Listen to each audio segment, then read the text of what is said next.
This is the Russian Dynamite, Masha Slamovich. Becca here. This is not America's Sweetheart, Davian. It's Billy Starks. And the super fly guy, Trayvon Jordan. This is the fly side flyer, Jalen Brandon. Hardcore Princess, Jules Malone. Hi there, this is the Bubblegum Princess, Alexia Nicole. This is the Brazilian Wonder Woman, Christy Jane. This is the baddest black belt, Janai Kai. This is Kid Bandit. The smash hit Joel Bateman. This is Robin Renegade. Cody Hawk. Brutal Bob Evans. And you are listening to Wrestling with Entertainment, one of my favorite podcasts in the whole wide world. Hey, what's up, y'all? This is the Muscle Mommy Mayari, and you are listening to Wrestling with Entertainment. Hello, and welcome to the show. It's Wrestling with Entertainment, the only audio experience on the web today, the trusted choice for interviewing all your favorite wrestlers every Tuesday and Wednesday on YouTube and CastBox, sponsored by Rogue Energy and Player One Coffee. I'm, of course, your host, James J., and it's a great day for wrestling, because we are wrestling with the Muscle Mommy, Mayari. Period. How are you today? I'm doing good. How are you doing? I'm good as well. Can you tell us where the Muscle Mommy will flex next event-wise? Yeah, absolutely. So, I'm thinking about timing. You can catch me at Rocket Pro Wrestling in Joliet on... I have to pull up the calendar. Pull up that good calendar. Oh, man, she's busy on April 4th. April 4th, perfect. And I'm sure there's going to be some Wrestle League dates in April as well, no?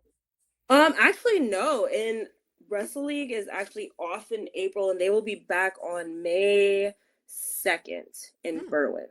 Yeah. Okay. And where can we find you on social media and merchandise?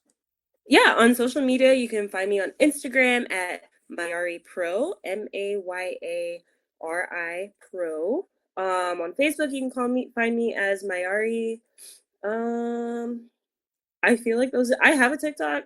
I don't really keep up with it, but you can find me on there if you want to. It's at Mayari Pro too. Merch-wise, usually I'm just selling at my tables, so find me in person or DM me, and I'm able to send out merch too. So. Perfect. And you don't have to go looking for it. All of the links to all her social media will be in the description of the video below, but on YouTube and CastBox. Hey. Right. Let's get into it. You mentioned it. You work for Rocket Pro Wrestling and Wrestle League. Can you tell us about your relationship with those companies? Yeah. So Rocket Pro Wrestling was actually where I first debuted almost 2 years ago. And it was kind of wild. The whole story is honestly a little wild. So growing up, I didn't actually watch a whole lot of wrestling. I kind of saw it here and there, but wasn't really super into it. When I got with my now husband, he started taking me to these bigger AEW, WWE shows and stuff, and I still wasn't really feeling it. And then eventually we landed on indie wrestling. And for some reason, seeing it that up close, I was like, oh my gosh, this is actually really cool. And at a random Rocket Pro show, I saw my first coach, Shogun, Chris Logan, in the ring. And I was like, oh my gosh, this is amazing. I just want to walk down the ramp with them. Just to walk down there. And I was like, I like to work out. They look like they like to work out. Let's do this. So I started bringing signs for them. And eventually they started interacting with me in the crowd as a fan. And I was like, oh my gosh, you're amazing. You're so cool.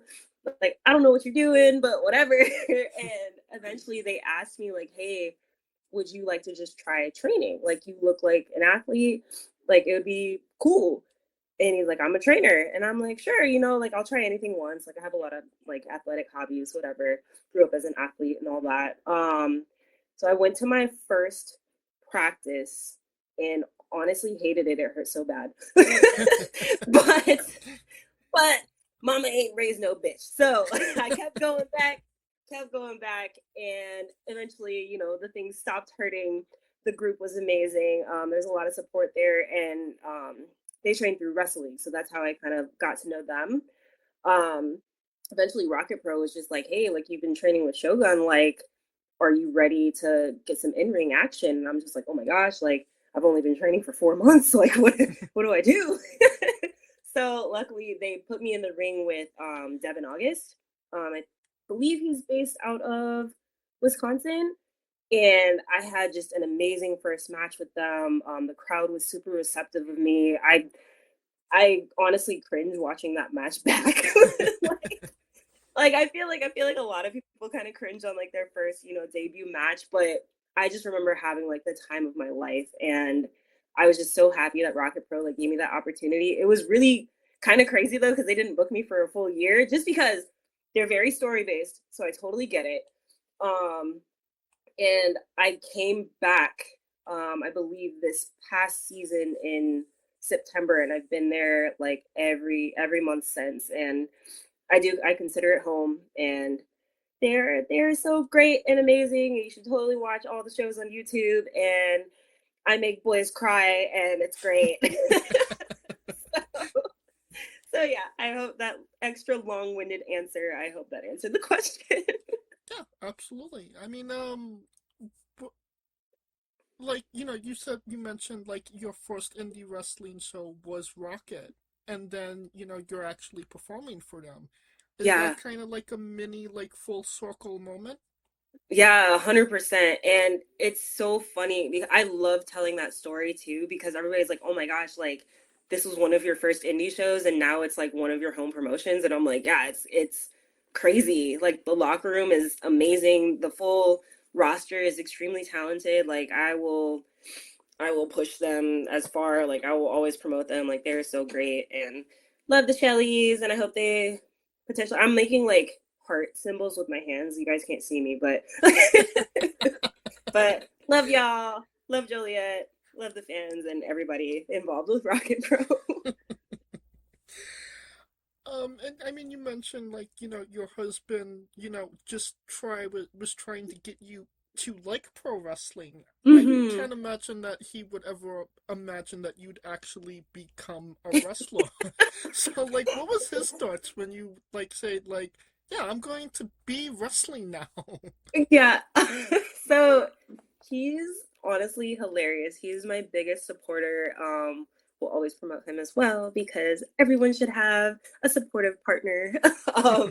But anyways, so when I kind of mentioned it to him, like, he's one of those lifelong fans. Like, he knows everything. And I honestly sometimes have to run a lot of my thoughts through him, just to make sure that I'm still like truly understanding, because I still have so much to learn. Like, it's honestly like, it is such a complicated craft. Like, there's so many moving parts, and I think that's why it's so interesting to me. But I had mentioned it to him, and I was like, hey, like he was there, he saw Shogun like kind of approach me, and I just kind of looked at him and was like, hey, like, what do you think? And he's like, I mean, you can try it. like, I guess. So he's there at almost every show. He's there at every show that he's able to make. I think he was really surprised that I have stuck with it. Like, it's really difficult to put into words, honestly. And it's kind of funny because a lot of the promotions that I work for now too, they try to get him involved, and he's like, no, like, I'm just a fan. He's like, the most you'll get out of me is being a manager. He did get involved in one of my matches like a couple months ago, so that one was interesting. That was also at Rocket Pro. So if you find it, you guys can at me and see and let me know what you thought. Let me know what you thought about his super kick to the face. But anyways, yeah, I mean, just, I think the whole thing is just really surreal to him, honestly.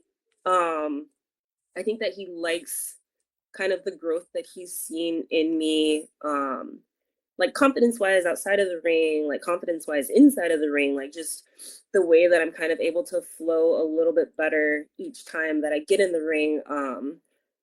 And I think now he's at the point where he's enjoying my matches. There were a lot like we'll watch film together, and he'll just be like, okay, like you probably should have did this. And I'm like, I'm sorry, I'm still trying to learn. Like I still don't know what I'm doing. Like I'm just having a good time. And he's like, I mean, that's step one. And I'm like, okay. But besides that, like overall, he's just been extremely supportive throughout this entire process. And like I truly don't believe that I would have stuck with it as long as I have without him kind of like being in my corner. So always thankful for him, and it's been interesting for sure. But no husband wife mixed tag match happening. No, unfortunately, no. I honestly, he could be my mouthpiece. Like he's a great talker. Like ask him to cut a promo, he can cut a better promo than I ever could. Like I wholeheartedly believe that. Well, you talked about your first match. Let's talk about your most recent match, a defense of the Wrestle League Women's Championship against La Pescadita. A very hard-hitting match as well, no? Yeah. Honestly, that was our first time in the ring together, and honestly, I had a blast. Like she's extremely talented. I learned so much in that match in such a short amount of time, and like she really pushed me. Like I think I think she recently put up a post that like, oh, this like two big backs together or something. I was like, absolutely, girl. Like I love lifting weights. I know that she has a powerlifting background. So and I can 100% get behind that. I used to powerlift as well. Before I kind of like transitioned into like power building, just because the powerlifting wasn't too sustainable on my own body, just with all the other stuff that I have going on. But it is such a crazy like hardcore sport that I just truly respect anybody that can do it and does do it. But yeah, she was great. Character was amazing. I really hope that we run it back, because there is so much that I feel like we could get out of like another match. Like I won't say that we played it safe, but I do definitely think that we have a lot more to give to the fans the next time we're in the ring together. Hitting a bit harder, no? Oh, 100%. Absolutely. Trying to walk out of there beaten and battered. Like I don't know. The reason that match took place was because you do have somebody lying in the weights to challenge you for that championship, no? I do. So, Brittany K, and I'm sure everyone's familiar with this rivalry that we've had basically for almost 2 years now.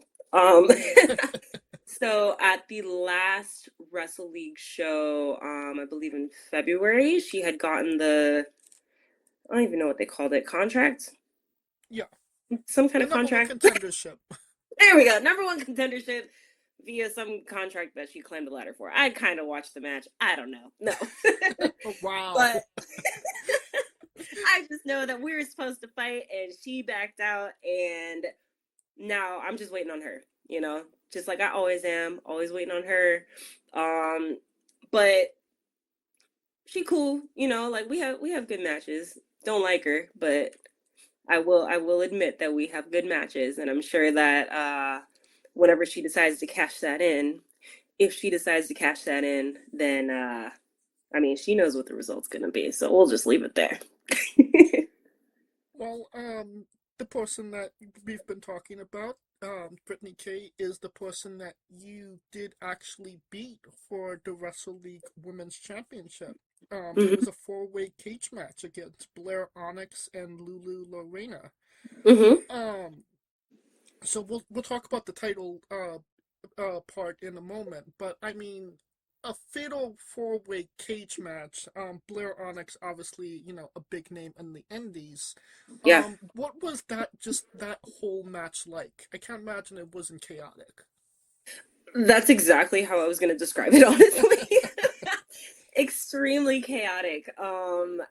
I think we were just kind of scrappy, just from start to finish. I believe we main evented that specific show as well with a just all female.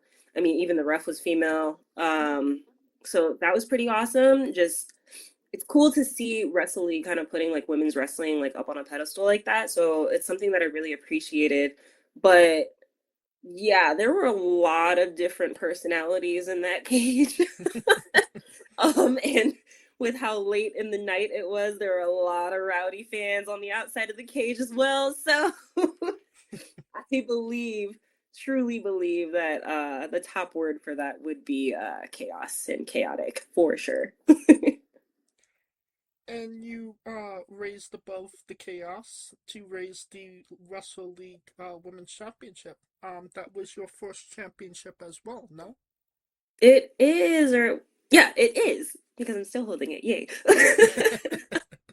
But yeah, so that was super, super special. Honestly, when I got into it, I never even really imagined holding a title. I was just like, I'm just trying to have some fun, you know? Right. But it's really cool and really special to know like a promotion really cares about you and believes in you. So, Wrestle League is one of my home promotions. It's where I first started training.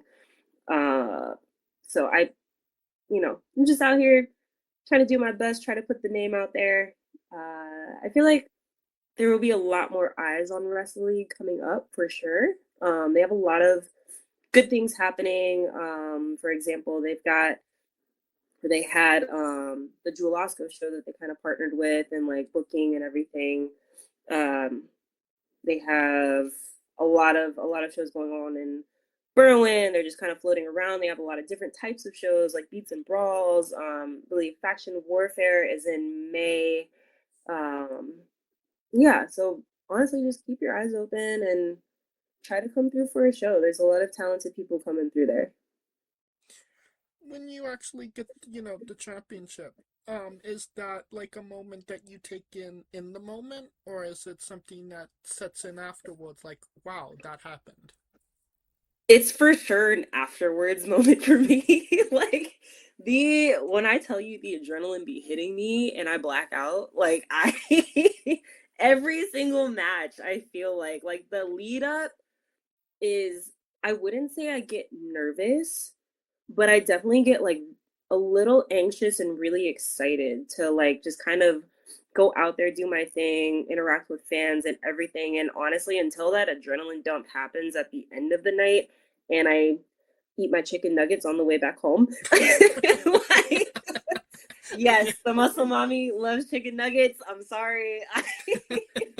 I have shirts that say kind of fit, kind of fat because I just feel like that's like the embodiment of my personality. But anyways, yeah, once I've just kind of had a moment to just kind of sit and like process what's happened, maybe rewatch my match if I'm feeling it, then I'm like, oh my gosh, like I did that, like all of that just happened. And then I start getting like the DMs and like the support from the fans and like people just reaching out, like people tagging me in videos and being like, hey, like Mayari was so cool. And like once those things kind of go through and finish with all that, usually like the next day I'm just kind of like, I wake up and I'm like, yeah, like as I'm laying on the what do you call that, the bench, as I'm benching, I'm like, yeah, I did that. Like so it really depends, but it's usually the next day or so.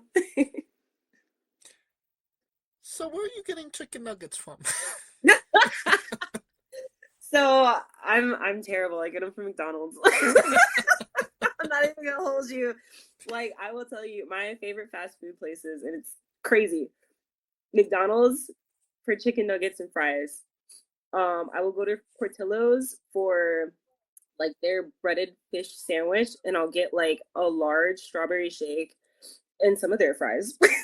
Okay.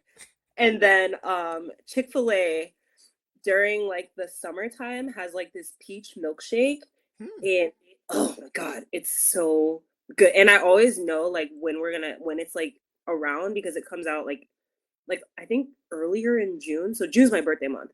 So like that's how I know. I'm like, oh snap, it's peach milkshake season.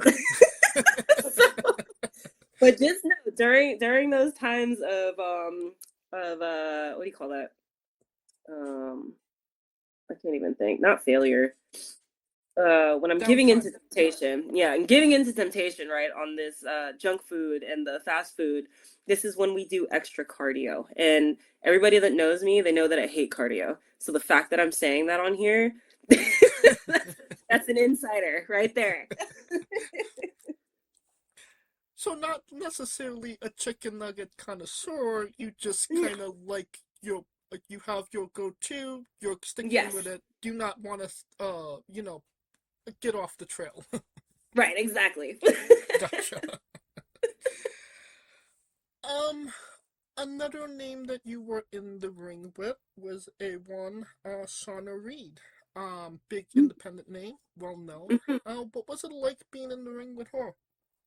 That honestly was probably another really big learning opportunity. I believe that one was really early in my career. Let's see. Yeah, because I had debuted in May, and then it's kind of wild because I got injured the next month. So I was actually out. Yeah, I was actually out for, I believe, 3 months, and my debut back, I guess we'll call it like my official debut, was at War Wrestling, and I won the Rumble that night and ended up fighting Shawna. That's another one that I really cringe like watching back. Like, not even gonna lie, like I really am just like, oh my gosh. But she was amazing. Like I could really tell how seasoned she was, like just as a worker in general. Right. Definitely one that I would love to run back. I did see her recently at Frontline's all women's show. I forget what month that was. I think it was maybe earlier last year. No, like maybe mid-year last year. Yeah, I saw her at Liberty Bells at Frontline. And we just kind of talked like back and forth, and like it's good to see that she's doing really well. I kind of follow the things that she's doing around on social media, and I'm really happy to see like the things that she's doing. And she's definitely for sure somebody that I hope to work again, especially now. Now I'm like, yeah, girl, like I'm better now. Like come see. You know what I mean? I feel like that with a lot of my the people that worked me really early in the career. If they haven't like seen me again, like there's just, I feel like there was a shift in confidence, which really like kind of upped my game a little bit. So I would love to, Shawna, if you hear this, I would love to work you again. You said, a shift of confidence. When did that shift of confidence take place, and what kind of caused it? Well, you asking the hard questions now. It's my job, so. Yeah. Honestly, I would probably say it happened maybe when I came back to Rocket Pro last year. Like it's fairly recent, right? So I think I debuted back at Rocket Pro in October of last year, and I had a match against Shaq Jordan. And yeah, and the way that we kind of went through the match kind of flowed, the way that it was put together and everything. And I think it was like the first time that I was just kind of like, yeah, like I'm not even really, I'm doing the thing. Like I'm not sitting here thinking too hard. I'm not like worried about like the faces that I'm making. I'm not worried about kind of like the moves that I'm doing or whatever. Like, I'm not overly focused on like what's next. Like, it really just kind of like started coming to me naturally. And I think in that moment, I was just kind of like, okay, you know what? Like I know it comes to everybody at a different rate, or yeah, different rate. Like, it comes to people at different times in their career. And I had always felt like I was a little bit behind everyone else, but I think it's just because of like how kind of late I started and the fact that I didn't really have like that prior, like just kind of knowledge of the industry in general. But yeah, but I truly believe that that match was probably the one where I was like, yo, I did that thing. Like, I can do this. Like, standing now with my chest a little higher, you know, or my chest a little prouder. And then of course, like the fans at RPW, you know, like they're gonna sit there and just be as supportive as they can be. And I truly believe that probably helped too, honestly. I'm like, yo, I can't even hear my music. Like, what are y'all doing? Like, I haven't been here in over a year. So yeah, I feel like that was definitely the turning point for me. And Shaq, great worker, extremely talented, has actually trained me a little bit as well. So so I think that was probably the turning point, I believe.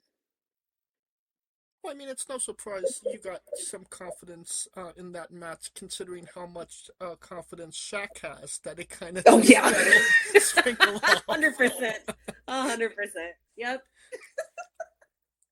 He just threw some of that my way. But, you know, going back to, you know, like you said, you got a month in, you got injured. Was that wrestling related, or was that, you know, just how did that come about? It was wrestling related. So the following month, and at the time I was really embarrassed to talk about it, but now I'm like, yo, people get injured and you should probably just talk about it.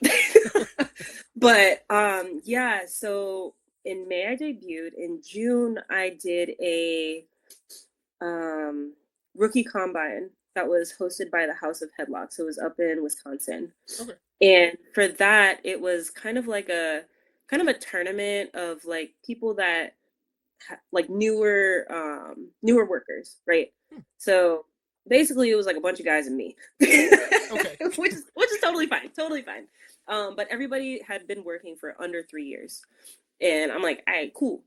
I've been working for like a month. But it's cool. It's all right. So the whole process was they brought in a couple judges. So one of them was from Raging Pro Wrestling up, I believe they're in Wisconsin too. Yeah, I think they're in Wisconsin. And then Tom from War Wrestling, this is actually how he found me. So they had the two judges, and then you had your audience, of course. And we kind of had like a bracket system. So we got paired up, and we would work matches, and we would get judged on our matches, and then based on how the judges thought that we did, we would move on, or like we would stop. And it didn't matter like if you went over in the match or not. It was really about like your work, what you did well.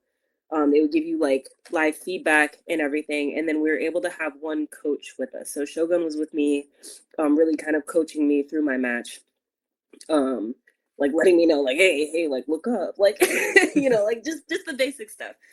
Keep moving, like, because they didn't know what the next spot was or whatever. But yeah, so I actually worked 3 matches that day and ended up winning the whole thing. But during the what was it? I believe it was either during the first or second match, I felt like a tweak in my knee. And I'm like, okay. I was like, you know, like it's not too bad. Like I feel okay. But also at the time, I didn't know about knee pads. So Really? yeah, I had no idea. So I'm literally just out there with my pants, no protection on my knees. Just doing my thing, whatever.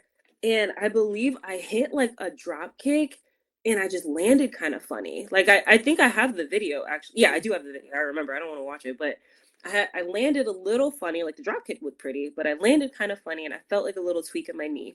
And I'm like, you know, it's okay. Like I can still walk on it. Like it still feels okay. And in that match, they moved me on to the next round or whatever. Yeah, so that was my first match. They moved me on to the next round. It ended up being a triple threat. So I didn't really have to do as much, right? So I was just kind of like, hey, like my knee's a little tweaked. Like maybe I'll just, if we can just do like a little bit less with me, like I can still bump, I can still do my thing, whatever, but I just don't really want to jump around. And they're like, okay, cool. So we get through that match. They put me through on that match. We were in the final match and I hit a clothesline and I ended up like going down on the clothesline because I do the clothesline from hell. So I went down on the clothesline and twisted my knee like again, but this time it was like a lot worse because the original one had already made it a little loose. So then I ended up like stretching it out even more and getting like a, gosh, what is it? There's like levels to like the tears of your ligaments. So it was like a, sorry? Partial tear?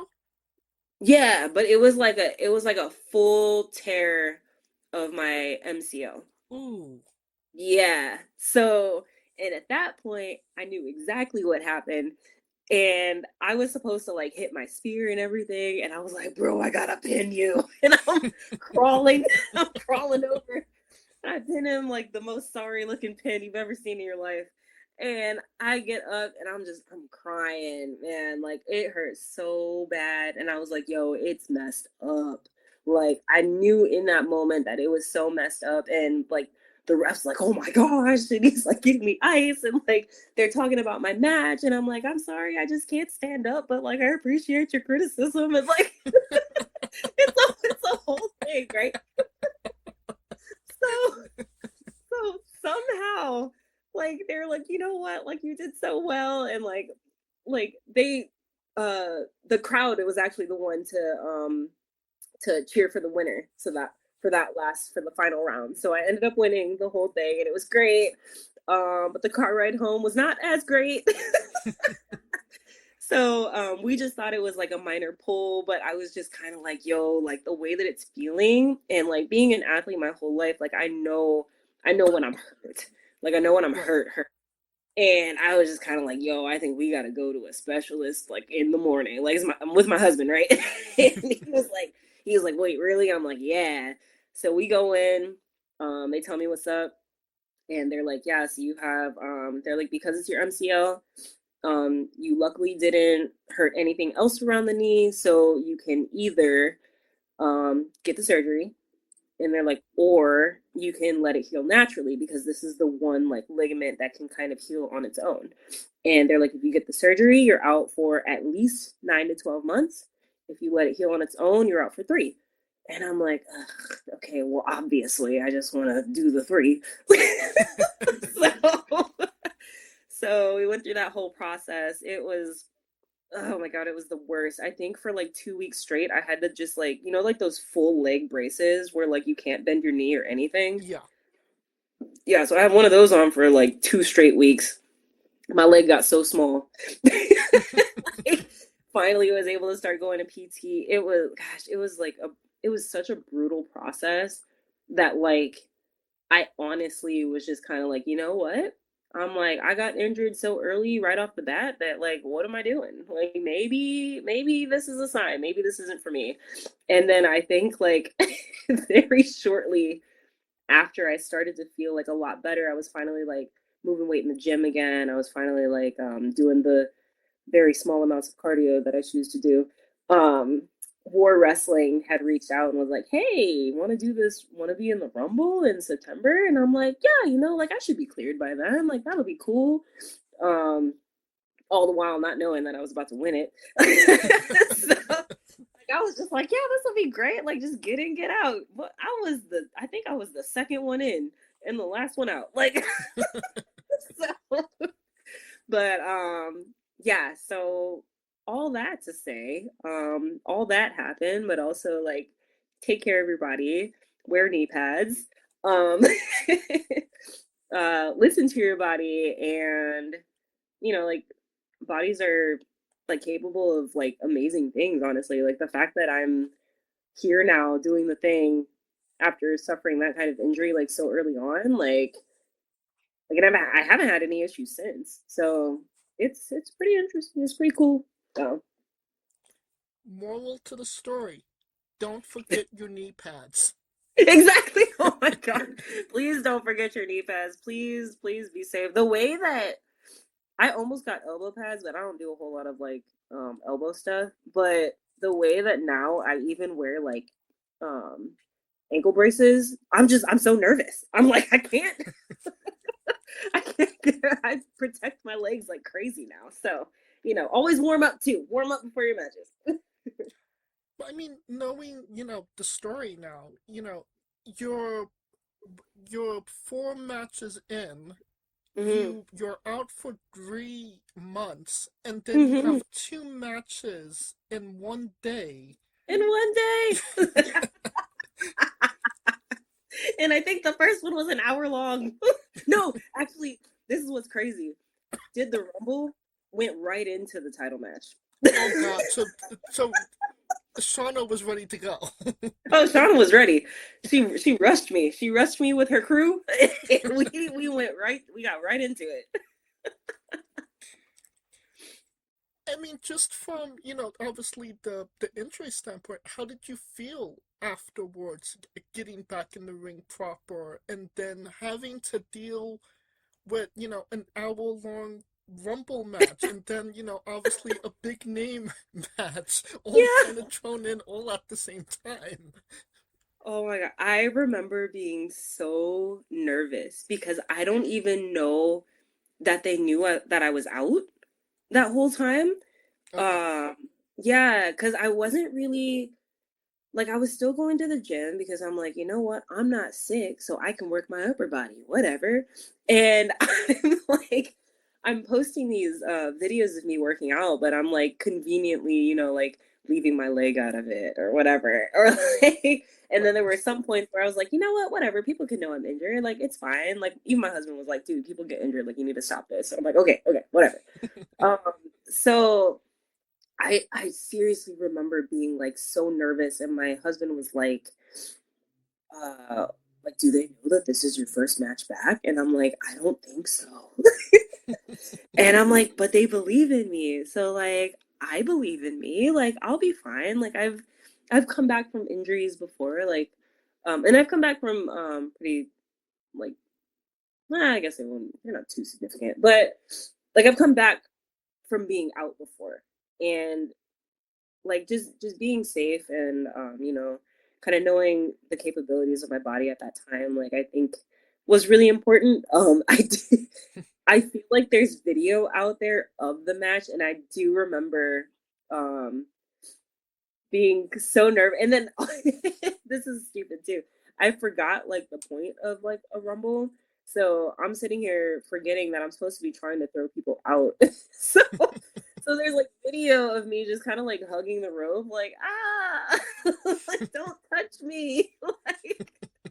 So yeah, I think at the time, I think in my head, I was really in my head, and I feel that's where some of that confidence was a little lost too, just because I'm coming back from an injury, can I still move the same way that I was moving before? Yeah, I didn't have too much training, but now I've had this amount of time off too. So what really can I do, But I think overall it was fine. There are so many talented women on the indies right now. I'll just say they carried it. They carried me. But I think it was just a great learning experience overall, honestly, and I really appreciate War Wrestling for that. And I want to come back. We're trying to work it out. My schedule is just it's so messed up, but I really want to go back. I have fans out there that have been reaching out to me, and I was like, I miss you guys too. I'm sorry. I'm doing my best. Well, maybe not as nerve-wracking of an experience. Can you tell us about that time you wrestled as Shago? Oh my gosh, yeah. So that's honestly that extra short match. It was 1 minute and 30 seconds. Is honestly one of my favorite matches ever. Because I wrestled Dijak, and it was so cool. And like even in that that super brief amount of time, like I learned so much, and I got over the moonsaulted. No, he doesn't even call it that. The extended moonsault. Feast your eyes. Yeah. He was so surprised when I was like, "Hey, yeah, can I get that?" But yeah, he really worked with me. Because he had a lot of like kind of mini matches that night, right? Like he was pretty much just running through all of us at the time. But yeah, just like kind of the amount of aggression that he kind of put towards me, even though I'm significantly smaller than him. Like, and I'd be feeling myself like I'm like, yeah, I'm a big girl. Like, yeah, but bro, standing up next to him, no.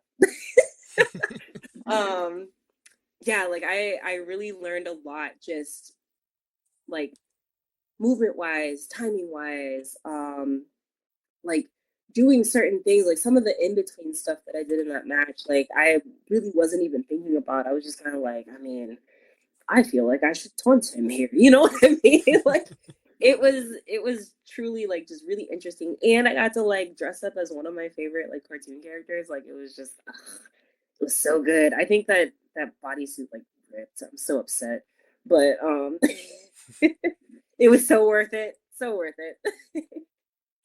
Will we see the return of Shigo? You know, you might. Honestly, she's been requested a couple times. So if I can find the right spot, which actually I do have a contact, if I can find the right spot, she might come back. I know Ronald McDonald and the Burger King are done with their rivalry, so maybe you can wrestle one of them. And I mean, Jesus is always available. That's true too. Jesus likes to do that high flying stuff, though. I don't know if I.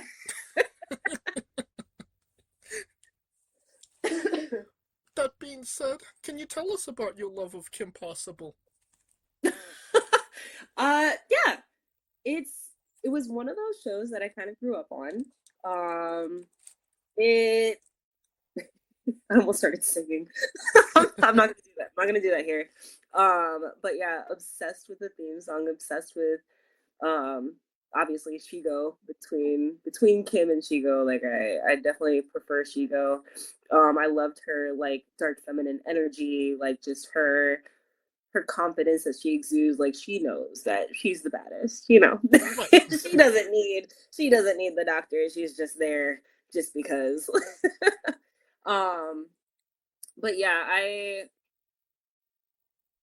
don't know, man. I have a lot of things that I could say about it, but I probably shouldn't. Hey, this is your platform. Speak your truth. I'll just say, Shigo's confidence and dark feminine energy and just like I'm that girl type of vibe is definitely something that I admire and have always looked up to, and I try to embody it. I think I'm too like happy-go-lucky to truly embody it, but you know, I do my best. So. What's your favorite episode? Are you asking the really hard questions now? Let me think.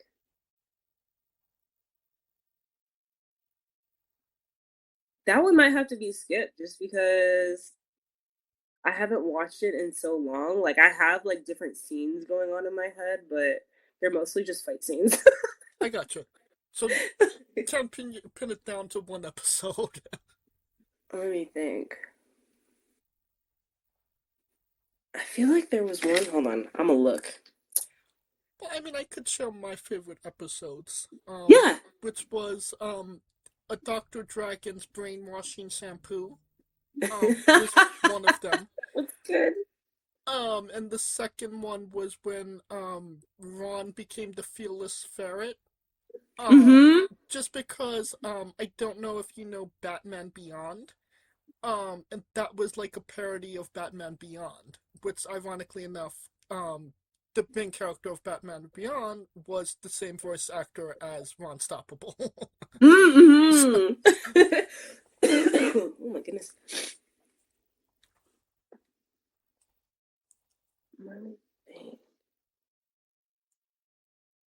Oh, it's literally the same one. The brainwashing shampoo was the one that I was thinking about. It's like the rapping Draken one. The naked mole rap. Yeah, yep. That's what I was thinking about. Yep. Hilarious. I mean, good episode, honestly. Oh, 100%. Well, let's go to Mayari's Bizarre Adventure. You're in the pro wrestling world, and weird, crazy, and bizarre things are bound to happen. Can you tell us a road story that fits that description?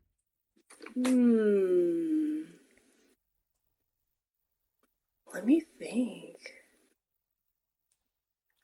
Honestly, I haven't had anything too crazy happen quite yet. Let me think. Oh, well, I mean, it's not really crazy and bizarre, but flights lately have been really bad. So there was a booking that I was supposed to go to down in Arkansas, and I remember showing up super, super late. Like I was traveling with Lulu, and we showed up super, super late just because like our flights it just kept getting delayed. Like delayed, and like she had been having like more horror stories than I've ever heard with like flights, like just being canceled, being stranded, like all these things. And I was like, bro, are you gonna like, it's like I've never had an issue on a flight. Like, are you gonna sit here and jinx us? Like, because like they kept pushing it back. But I feel like that's probably the worst thing that's happened to me. But also I stay fairly local, and then when I do travel, it's usually with my husband, and he's just a good luck charm. So we'll just say that. I gotcha. Well, definitely a crazy moment. You wrestled Renee Michelle, WWE alumni. What was that experience like? Oh, you know what? That could be the crazy and bizarre one because it rained like it was an outdoor show. And it rained like on the ring. So I was extremely nervous to having had that knee injury so early in my career. I was like, oh my gosh, I'm gonna slip. It's gonna be it. That's gonna be it for me. Like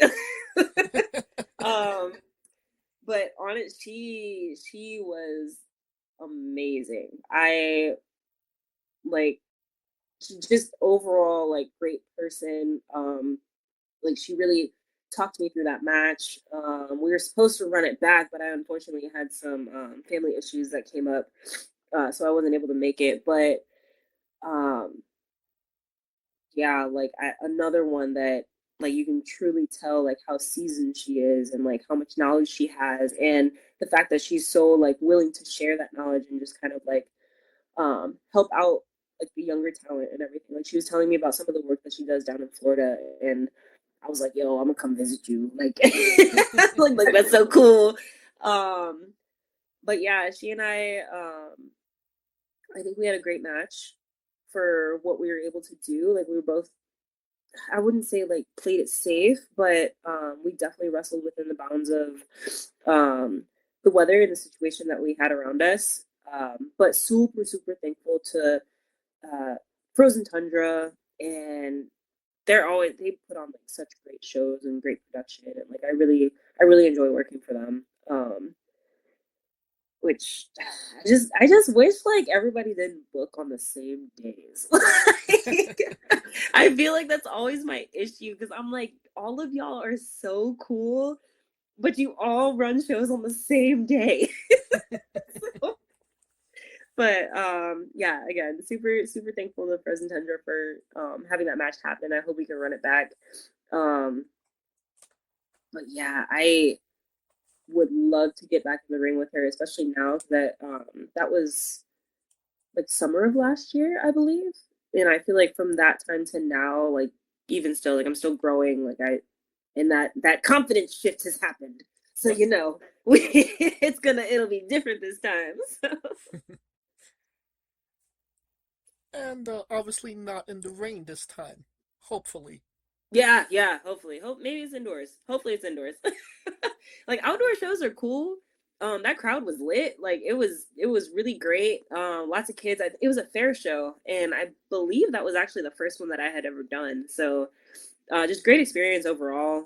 Again, I don't think I've been in a bad locker room yet, if I'm being honest. Like everybody's always really, really cool. Which is a testament to like just the industry as a whole. And like just working on the indies it's just a lot of fun. You meet a lot of I won't say like characters, but you meet a lot of characters and a lot of different personalities, but the way that they can kind of blend together in the way that they do, like it's been a lot of fun. Really eye-opening. Oh yeah. Speaking of characters, can you tell us about your love of anime? My love of anime. Absolutely. So I am a frequent con goer.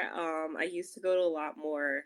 And I kind of want to start that back, but with like how busy I've been with like wrestling and just life and like work and all the things, like it's been a little hard, but I do if I had to choose between watching anime and like just a regular TV show, I will choose anime every time. Agreed. Yeah, yep. Like I'm sitting, you can't see it, but I'm sitting in my game room / office. My posters just line my walls. I've got my huge gaming setup like right in front of me. Like I do need to start streaming again, but I've never felt like it's one of those confidence things, right? Like I'm on camera, y'all watch me play a game. Like I inflect like a lot of emotion when I play. And sometimes that can be a little intimidating to kind of just put out there on the internet. But I'm starting to get better. Like I might start that back up. But right now I am watching, since I feel like this question is gonna come. Right now I am watching Hell's Paradise, Jujutsu Kaisen, what is that called? I think it's like Togen Anki Togen or something. I can't even remember what it's called. I just be playing it. It's on Netflix. That one's really good. Sakamoto Days, just finished that. That was great. What else? The watch list is crazy. It's so long, and I feel like I don't have enough time to watch everything, which I totally don't, but I'm trying to get it in when I can. I mean, I get that for sure. Yeah. And then C2E2 just happened March, end of March, so that was a lot of fun. So, and then the next one that I'll go to is probably going to be ASEN, Anime Central, in May. So yeah, also big on cosplay, so catch me if you can. Did you start Hell's Paradise from the beginning or just season 2? No, I started from the beginning. How are you liking Hell's Paradise? I honestly am really enjoying it. So at the start of season 2, I was kind of like, okay, like we're just kind of like throwing ourselves right into it, Like I felt like there was a lot of like character building and a lot more story in the arc in season 1, but I also didn't read the manga. So I'm sure that like there's a lot of details that are being missed and maybe I should go back. I'll also mention Chainsaw Man. Super into Chainsaw Man. When I was thinking manga. But yeah, for season 2, I'm enjoying it more now because they're really taking their time with like the stories within the fight scenes. So my husband, he just kind of because I'll like sit there and I'll just turn it on and I'll just be watching it. So he didn't see season 1. So Yeah, so he has no idea what's going on. And he's just kind of like, why is everybody just throwing hands? I'm like, because that's where we're at right now. And I was like, you should probably watch the first season to kind of understand what's going on. But, it's whatever. But it's an interesting story, I feel like. Just kind of where they're going with it. I think I'm 2 episodes behind, and I'm gonna catch up on those right after this. But it's been good so far. Like usually I'm super on top of it. So like when I forget what it was. I think like one season of Demon Slayer and Jujutsu Kaisen were like running at the same time or something. So I would literally like set time aside like every Sunday night, and I'm just like watching it on my like TV, and I got like my little lights going on behind it, so I'm like having this whole moment like alone. So I haven't been as on top of it for this season of anime, but like I need to get back to that because it's definitely like it's a happy place kind of moment. So you got me nerding out. You're definitely a lot more patient than I am. I don't like waiting week to week. I like it to go all the way finish and then just binge it all. Yeah. I don't feel like I have the patience to wait week after week for the next episode. That's fair, but when you have like animes that release on like different days during the week, and then you have an anime each day that you can watch, I feel like that makes it a little better. Well, I do have my weekly animes that I kind of make my own Toonami block with. Sure. And then I just watch like every day like 2 animes straight through. Yeah. Consistently. So. I feel you. Different approaches, same goal. But I'm looking forward to seeing Hell's Paradise season 2. Because season 1 was so unique, considering we've seen a lot of the same concepts done. Yeah. For the simple fact that Benimaru has a wife in episode 1 is like breaking all anime logic. Right? Like it took Goku literally like 500 episodes to get a wife, and Naruto, and this guy, episode 1, has a wife. Literally hilarious. Yeah, I think you'll really enjoy season 2. I'm sorry if I spoiled anything, because I didn't realize you hadn't watched it. No, it's fine. Okay, I tried to be vague. But I mean, I'm assuming you're watching the newest season of Jujutsu Kaisen, right? Yeah, so I'm like super behind on it though. Like this is one that I kind of like wait to go through because this is one that my husband and I watched together. Okay, I gotcha. Yeah. So I'm behind. This is probably one of the only times that I'm behind on an anime because like he just doesn't have enough time to sit down and watch it with me. How dare he? Exactly. How do you feel about Jujutsu Kaisen?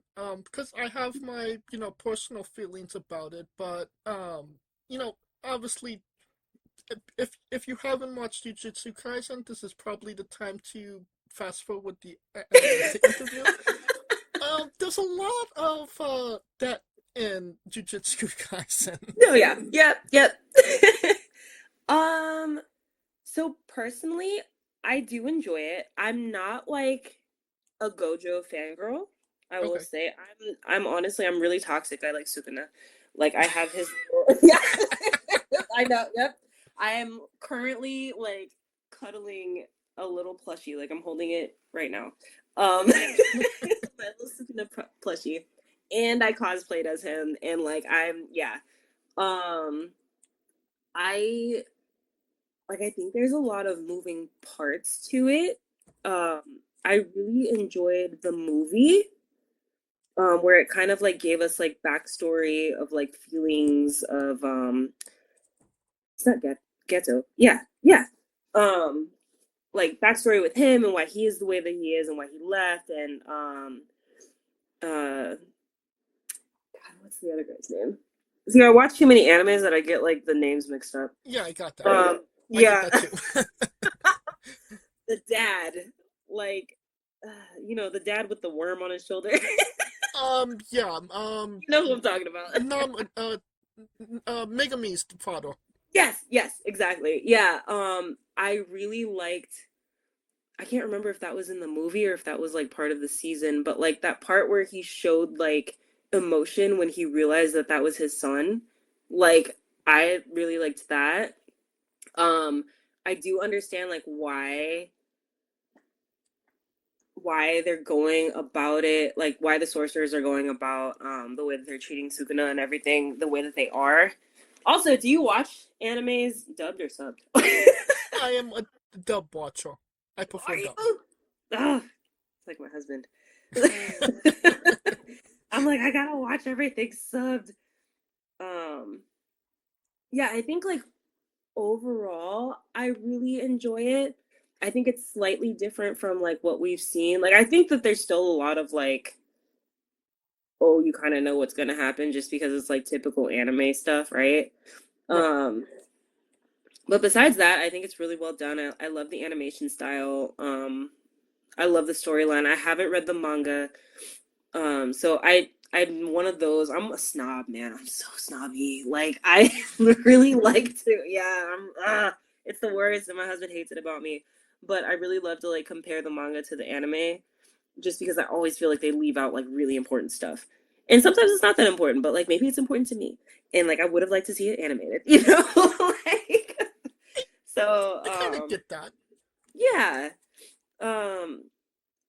But overall, without trying to put too many spoilers or anything out there, like I'm truly enjoying it, and I'm kind of excited to see like how this season is going, because I honestly have no idea where we're at. Like I just remember that spoiler, Gojo's locked up right now, and I'm assuming he's coming back. Like so we'll see. Well, we would hope. We would hope. We would sincerely hope. So Otherwise, you don't know what's going, because you haven't read the manga, you don't know what's going to come up next, right? No, I have no idea. Like the only manga that I'm ahead of with an anime is Chainsaw Man right now. So I kind of know like everything that's going to happen in Chainsaw Man for the most part. I think I'm a few volumes behind, but I'm further than the anime.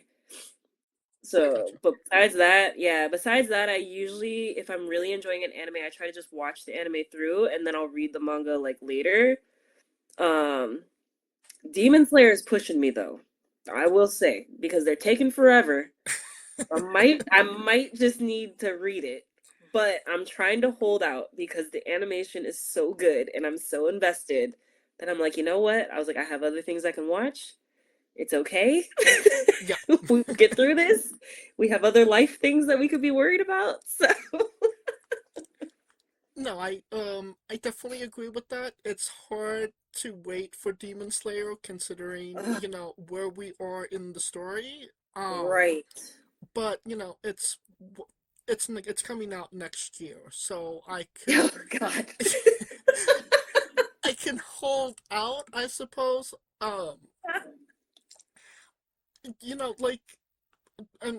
This is a major spoiler for the movie. Like Akaza's backstory. Like, Oh my gosh. I prefer to watch it on the screen and Yeah. not have that being spoiled by reading about it first. Yeah. So moments like that, like they need to be experienced. You know what I Right. mean? 100%. And so then you enjoyed that part of the movie, because I had a lot of people be like, oh, like it took up too much time. I was like, no, it didn't, because he's been redeemed now. Like now we understand, you know what I mean? Right. Like we understand him a little bit better now. And I love like character development like that. And especially seeing it on screen, like you said, like, oh my gosh. Ah. It did take up a big chunk of the movie, but It did. It needed to be done. Yeah. We needed it. I Right. would have been upset if they would have skipped out on, his backstory. Like, one of my biggest gripes with Mugen Train was that, Lower 1, we never got a backstory on him. Right. So, and that's like one of my favorite parts is to see how these people became the monsters that they are. Yes, exactly. And not just Tanjiro just being like, "Oh, you're so much better." Whatever. Like we want to see why. Why are they here like this? Like, Right. let us experience it. I mean, we've been talking about, your what you're currently watching. What is your all-time favorite? Sailor Moon. Easy. Easy. Sailor Moon. My favorite guardian is Sailor Jupiter.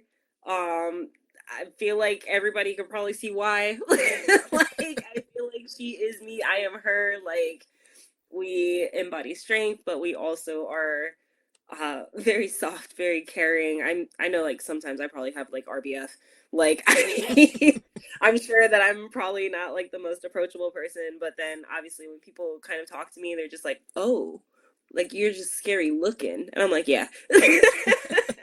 So, but yeah, all time favorite has to be Sailor Moon. Close second is gonna be Pokemon. I'm not even gonna lie. Like, Okay.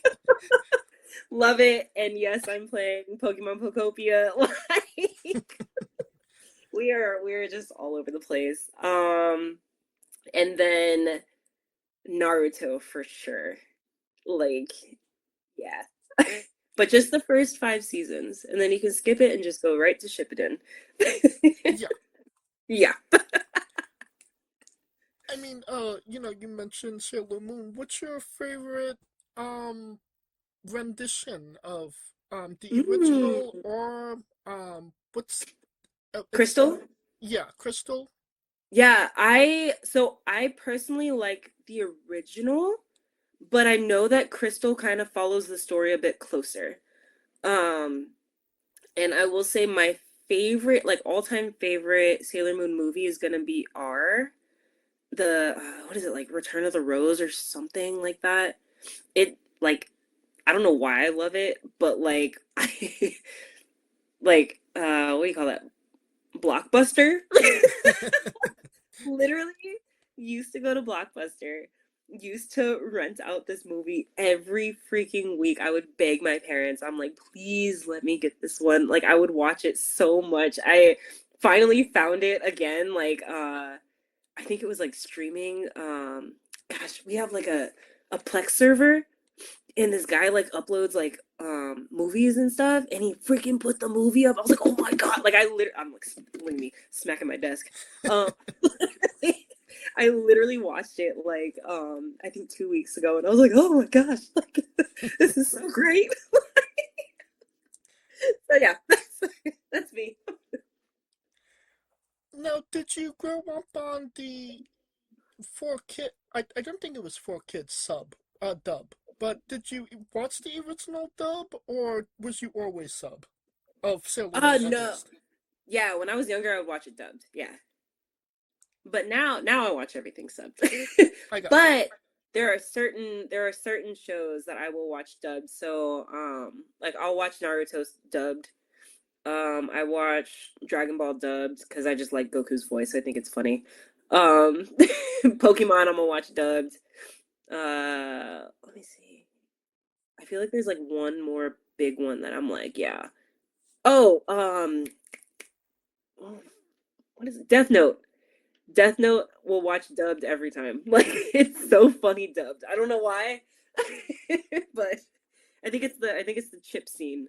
Like, Because then I take a potato chip and then Yep. I eat it. yes. So we'll watch that dubbed every single time. The Pokemon anime.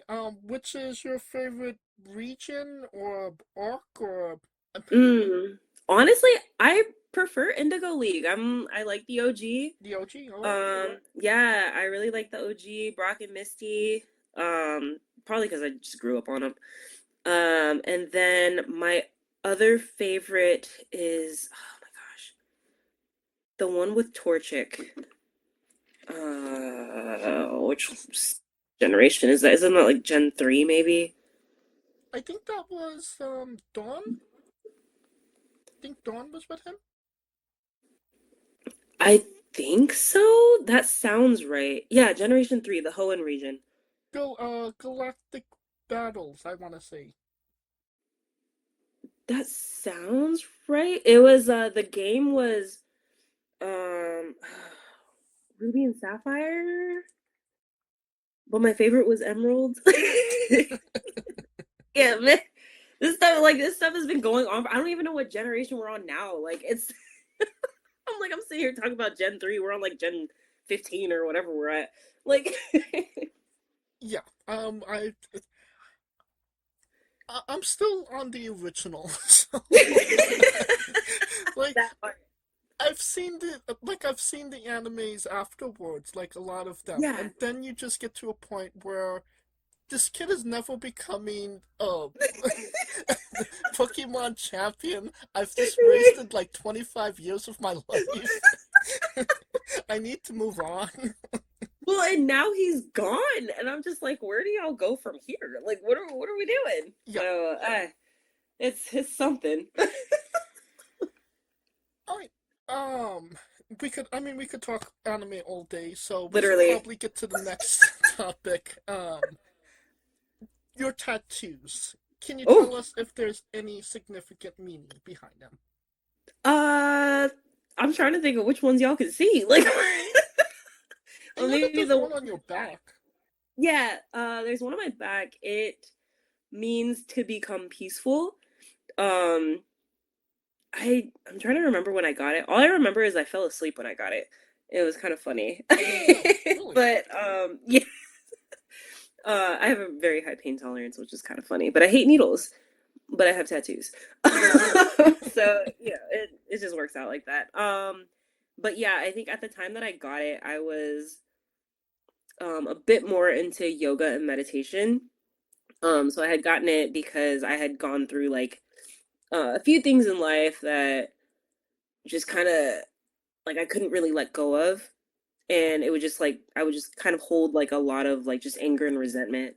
And so I had gotten the tattoo because I was like, oh, like I'll just kind of think about it, like meditate on it, whatever. And I was able to like kind of let go of those things, and it's been good. I mean, obviously, the way that I can kind of talk and be happy and happy with my life and family and everything. But yeah, so I guess that's probably the significance of that one.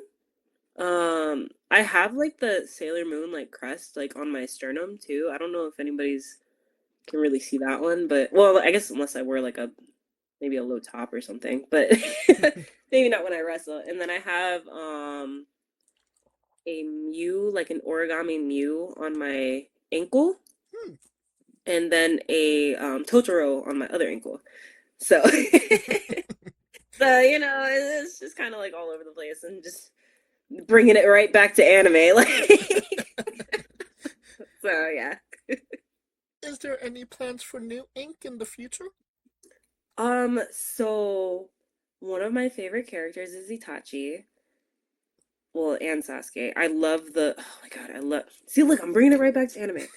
Love the brothers arc. It's so good. And there's like a panel of the two of them that I really want to get. I'm just not really sure where or when. So yeah, so that would probably be the next one that I would get if I get another one. But we'll kind of see, yeah, I don't have too many, so it really depends. I like the flexibility of like kind of being able to cover them up too, so it depends. We'll see. Right, you have enough real estate as of right now. Yeah. All right. I think it's time for the colossal question. Uh-oh. Let's say they're making a movie about you. Every movie has a soundtrack.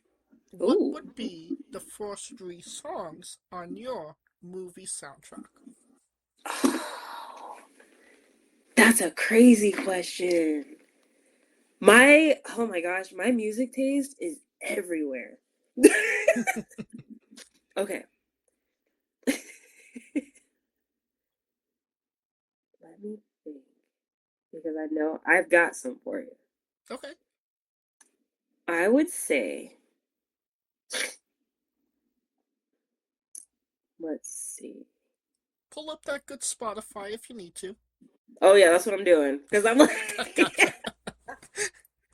and I'm looking because like when I say my music taste is everywhere, I promise you, it is like I have everything from anime soundtracks to like crazy dirty South rap to heavy metal to like it's movie soundtracks. The only thing that you won't find is country. Literally, the only thing. Why are we hating on country music? I mean, it's just, I don't know, it's just not really for me, I guess. Like, I haven't found like one song that I really, usually I can find one song in every genre, but I haven't found one country song. And it's kind of fun. Ooh, it's kind of funny because, like, I'll listen to all of this at the gym. Like, it just really depends on the mood. And I haven't found one country song that I can work out to at the gym. So I would say, let's see. Let me make sure that the lyrics on this make sense. Otherwise, it wouldn't make any sense. Yeah, so Mr. Morale by Kendrick Lamar would definitely be one of those. Okay. Let me see. Space by Audrey Nuna. And there is like this like girl that does like she mixes like classical piano. It's called Get What You Get by Chloe Flower. Okay. And when I tell you that it's everywhere, and then bonus bonus track would be First by Ken the Man. Look, we're all over the place. All right. Well, definitely a solid 4 picks. Everybody knows you get the soundtrack first, then you write the script, and then you go with the casting. Who plays you? And you can't say yourself because you are obligated to make a Stan Lee-esque cameo. Let me see. Dang, that's kind of hard because like I don't. Can I say a wrestler? Can Bianca play me? Yeah, sure. Okay, let's say Bianca Belair can play me. Perfect. Bianca Belair getting into acting, her first big starring role. Yeah. Now, every movie has a supporting cast. Who would be 3 people significant to you in your story that would be in your movie, and who would play them?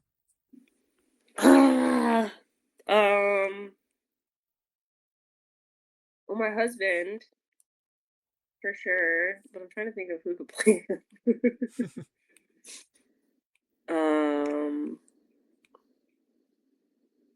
I know who he would want. Put Denzel Washington. Okay. It makes no sense, but if he listens to this back, he's gonna laugh. Yeah. So let's say that. Let's say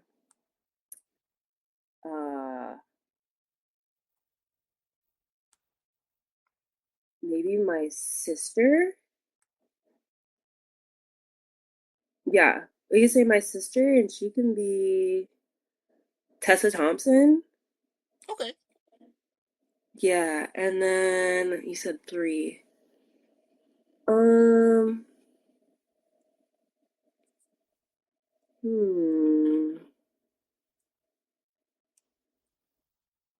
Got too much support in my life. Oh. Man, can we stop it at the 2? Just because, like, I don't. I mean, you could say more if you'd like. I'd try to limit it to 3, but we could cut it off here if you'd like. Yeah, let's cut it here, just because I got a lot of support in my life, and I enjoy every one of them, and I don't want to do them a disservice. I gotcha. Alright, well, this is definitely sounding like a big movie, a blockbuster to say the least, and you could pre-order the tickets now. Hey. Now onto a controversial subject, pineapple on pizza. What's your stance? So I actually enjoy pineapple on pizza. I'm not gonna lie. Okay. But also, if you remember what I said before, I'm kind of fit, kind of fat. So like, I really like weird foods, and I just really like to eat. So that's why I'm the muscle mommy, because I work out a lot because I like to eat. Alright, so pro pineapple on pizza. Yes. What's your spirit Pokemon? Ooh, Mew. Hell yeah.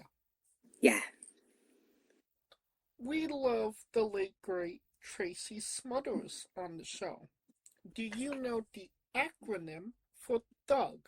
THUG. The acronym? I don't think so. I'll spell it out for you. Okay. T is for terrible, H is for hell, U is for ugly, and G is for jail, because a Doug can't spell.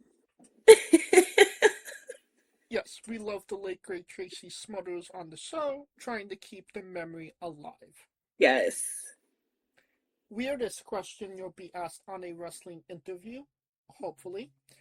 Would you ever consider wrestling a Rock? Not Dwayne Johnson, not the country, an actual physical Rock. So, I have heard that the greatest wrestlers can make any match look good, and I feel really bad that I cannot remember the name of the person that wrestled like a broom or something. There's a few But people that wrestled a broom. yeah, I think there was one like in Japan that did it. That's the one. Yeah, one in Japan that did it, and they just said it was like the greatest match ever or something. Well, not the greatest match ever, but you know what I mean. Right. It was a great match. So I would have to say yes, because I would want to make any match a good match for whoever's watching it. And if the people want to see me wrestle a Rock, then I will wrestle a Rock. But hopefully I'm going over on the Rock. Otherwise, that would be interesting. Well, just for context, there is a wrestler named Psycho Mike that indeed wrestled a Rock for over 15 minutes in a Dustin Man match. That's an Iron Man match that lasts for 2 weeks. Oh my gosh. Yes. And he did not win that match either. Oh. Yes. Was it a good match? Yeah, definitely something, a sight to behold for sure. Okay. We respect it. Yes. On a more serious note, where do you see yourself in 5 years? I honestly just see myself just continuing to have a lot of fun. I try not to set crazy like goals for myself and kind of just like ride the wave as it comes.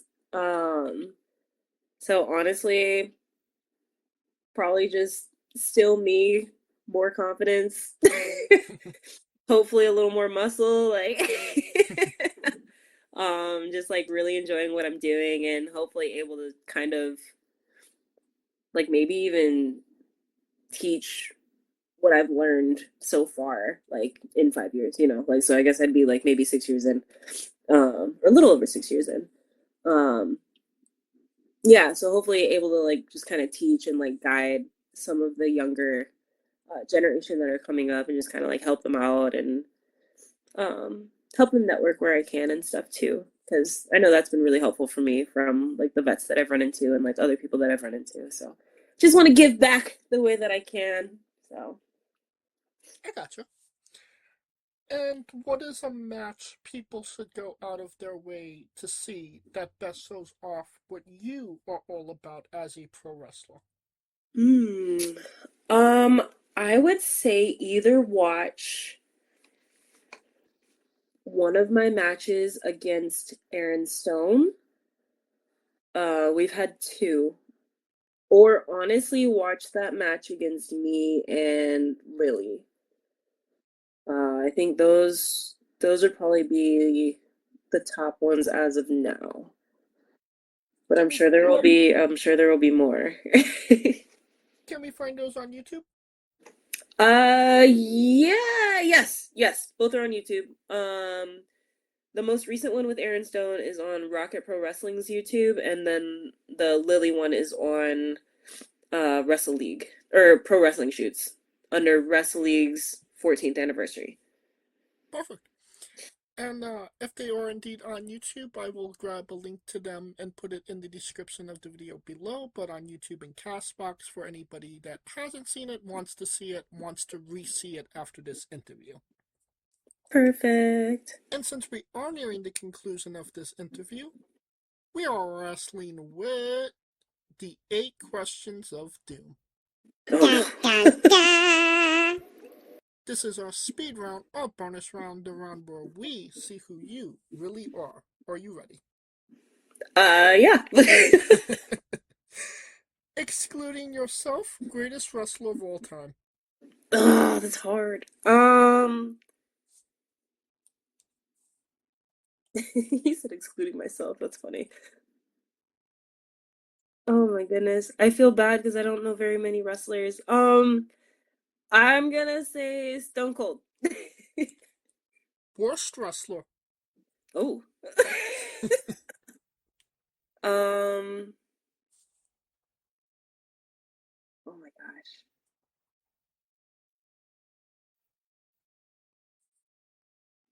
Would you like the default answer? Yes. You have chosen Eva Marie. I don't even know who that is, so I guess. Ask your husband, he'll have thoughts. Okay. I'm gonna ask him after this. You're main eventing WrestleMania for the World Championship. Who is your opponent? Ooh. Does it have to be a girl? Anybody. Brock Lesnar. Okay. If you could come out to anyone's entrance music, past or present, who would it be? Oh. Danhausen's? You are Yeah. first. Finish the sentence. Kayfabe is alive and well to me. we would have also accepted taste great on toast. Squash, vegetable or fruit? Ooh, vegetable. It is indeed a fruit. What? Yes, it has seeds. Tomato logic. What the heck? Yes. New Japan wrestler Taichi, his ring gear gets smaller every year, revealing more of himself to the world. My question, what is the appropriate trunks to butt cheek ratio for ring gear?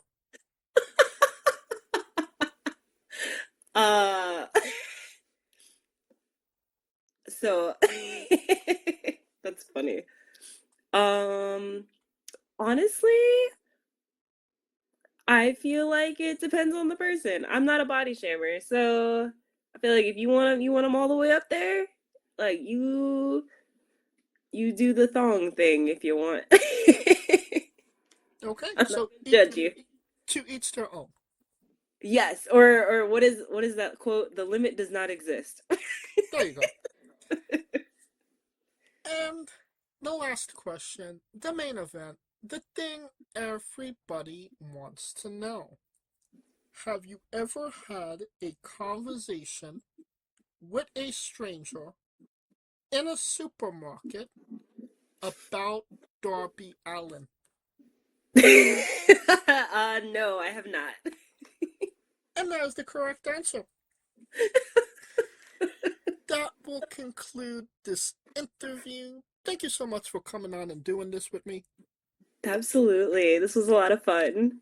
I appreciate that. And once again, where can we find you on social media? Yes, you can find me at Mayari Pro on Instagram. That's where I'm the most active. You can also find me on Facebook at Mayari. I mean, I try to keep up with my DMs. Sometimes you might have to hit me a couple times because those requests be interesting.